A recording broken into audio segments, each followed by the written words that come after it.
Hi guys! Welcome back to my channel. For today's video is gagawa ko ng chicken cordon bleu.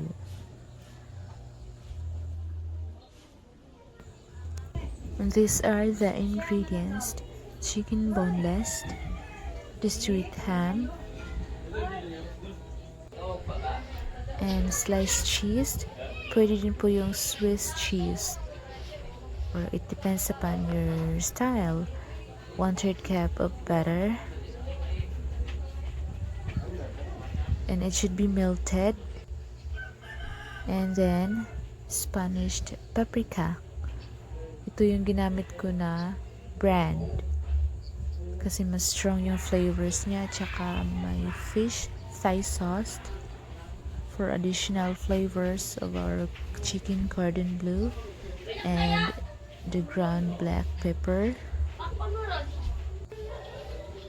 We have also the bread crumbs. I like this brand, the Japanese brand.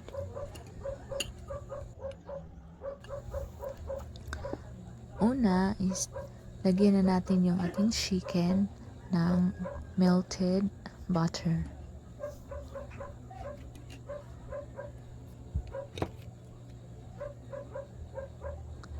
Kasunod na din yung Spanish paprika powder. Ayan. Dahan-dahan lang po natin ilagay.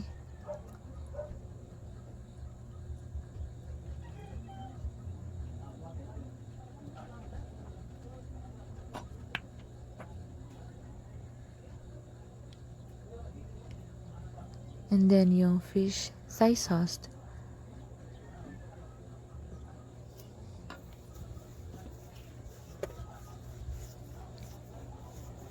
Kasunod din po yung ating ground black pepper.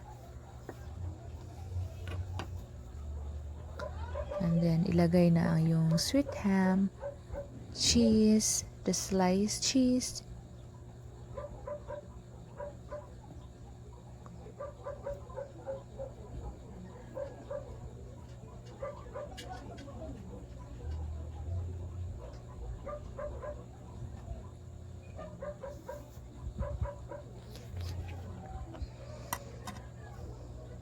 at pagkatapos pwede natin i-roll. Dahan-dahan natin i-roll.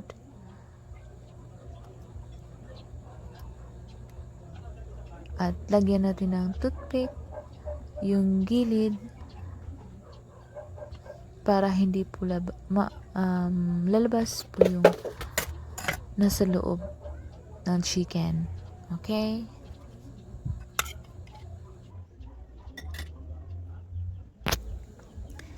Since our chicken is ready, let it simmer and sit aside for just 30 to 1 hour para ma-absorb po yung mga flavors na ating inilalagay. Okay? And then for now, let's prepare 1 egg. Ayan. And then just add a little bit of salt.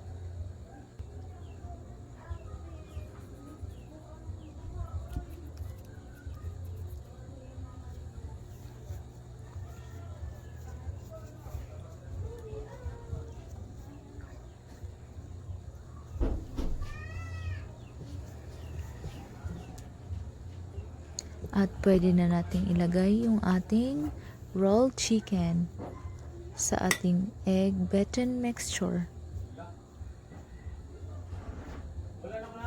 Mixed it properly.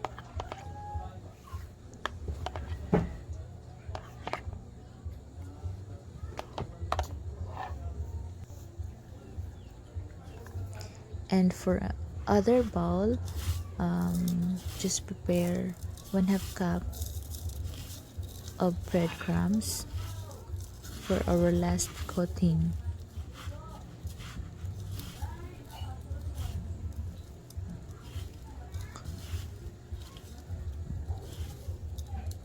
Ayan. At para sa mga baguhan dyan, please don't forget to subscribe, like, and hit the notification bell para naman ma-update po kayo sa ating susunod na mga videos. Okay. Ayan. Sa ating oil,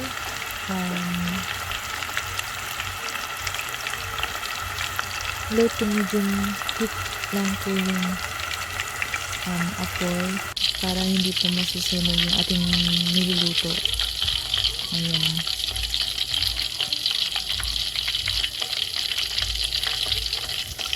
And then just cook 5 to 10 minutes as well as with the other side. And here is our finished product, the chicken cordon bleu. Thank you for watching.